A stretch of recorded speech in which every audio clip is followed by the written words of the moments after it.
Today I'm going to show you how to create a soft glam look, perfect for mature eyes. We're going to start off by prepping with a little bit of concealer. I'd recommend using concealer mixed with an eyeshadow primer, as some eyeshadow primers can be quite drying on mature lids.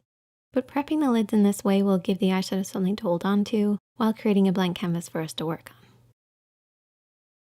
I've chosen these 4 eyeshadows to create this look, and I'll talk you through each one that you need. The first one is at least 1 shade lighter than the skin tone, and this will be used as our highlighter or our base. We then have a contour shade, which should be at least 1 shade darker than the skin tone. Then we have our mid-tone or transition shade. This should be somewhere in between our contour and our highlight. And then we have our 4th shade, which is a highlighter. This can have a little bit of shimmer to it and should be about 1 shade lighter than the skin tone. These are just 4 single shadows, but there's lots of different palettes that have this variety, so you can definitely recreate it.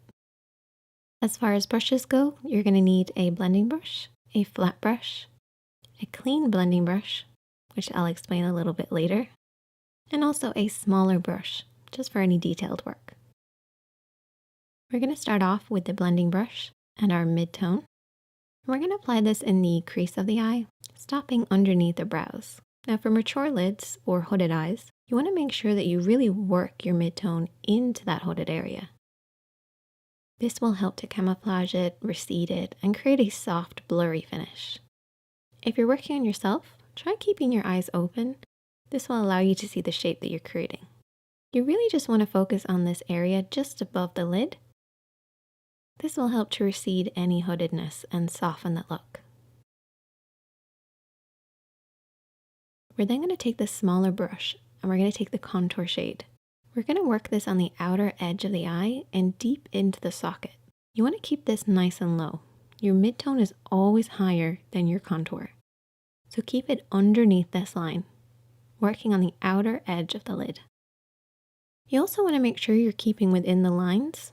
Don't worry if you've gone outside them, because you can always clean it up afterwards.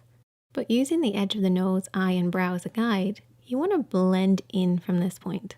This will just make sure you get that nice, soft, lifted appearance. We're then going to take the clean blending brush. What we're going to do is blend over everything that we've already applied. This will soften out any harsh lines. And you're not going to apply any eyeshadows with this, you're just blending with whatever's already there. By using a clean blending brush, you're going to stop that muddy appearance that can happen. Try holding the brush really far down the handle and just softly sweep over everything. We're then going to take the flat brush and we're going to take the highlighter shade and apply this on the inner corner of the eye and softly sweep it to about the halfway point of the lid. Try to keep this nice and low. You don't want to touch the crease with this. Everything else on the lid is kept quite matte, and this is just to add a little bit of shine. Sticking with that same flat brush, we're also going to take the matte shade and we're going to apply this underneath the brows. This will just add a little bit of definition, and you can also apply it over the top of the highlight to soften any of that really harsh highlighted effect. This will give you that really blurry effect, which is perfect for mature lids. I then finish off by cleaning up on the outer edge of the eye with concealer. This will give a lifted appearance to the eye, some lashes and mascara, and that's the finished look. If you'd like to see more looks on mature lids, definitely let me know in the comment section. Hit that subscribe button if you're new, and hit that like button. I'll see you in the next one.